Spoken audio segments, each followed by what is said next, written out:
How often do we equate resilience with unyielding rigidity, believing that to stand firm is to stand invincible?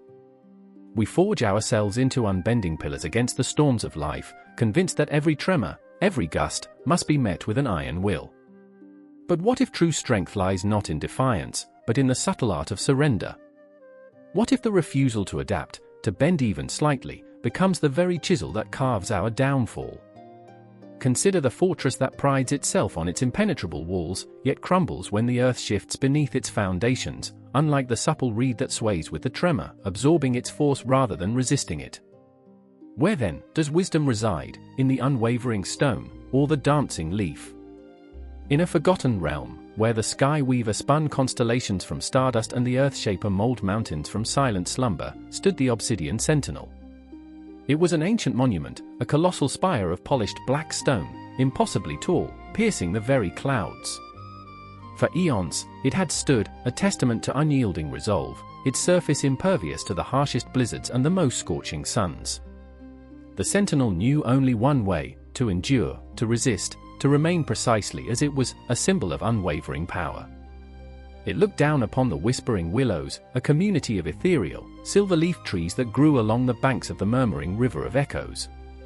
The willows were delicate, their slender trunks swaying with every breeze, their branches dipping gracefully into the water as if in constant genuflection. Their leaves, like tiny bells, chimed softly with each breath of wind, a chorus of humble acceptance.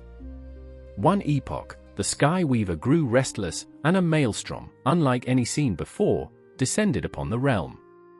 The tempest of ages, they called it, a cyclopean vortex of wind and rain, thunder and lightning, that tore at the very fabric of existence.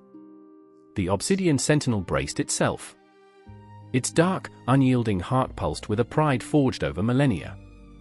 It would not yield. It would not sway. It would demonstrate, once more, its peerless strength. The wind shrieked, like 1,000 banshees, attempting to tear the Sentinel from its foundations.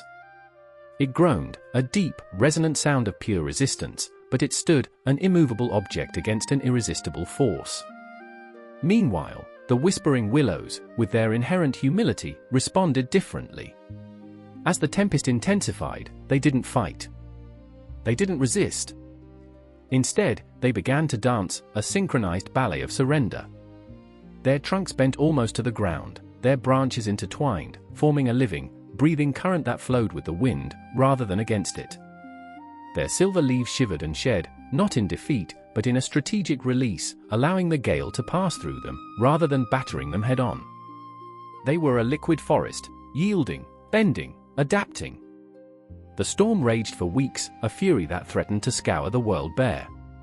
When the sky weaver finally calmed, and the first rays of the sun pierced the dissipating clouds, a stark tableau was revealed. The whispering willows, though battered and stripped of some leaves, stood largely intact, their roots still firmly anchored, their graceful forms slowly rising back to their original stature, humming their soft, resilient song. But where the Obsidian Sentinel had stood, a gaping chasm now scarred the earth. Its immense, unyielding form lay shattered in 1,000 fragments, scattered across the plain, its millennia of stubborn defiance having been its ultimate undoing.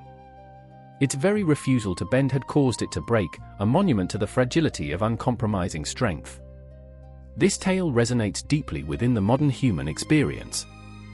We often equate success and strength with an unwavering stance, a refusal to deviate from our chosen path, or to admit vulnerability.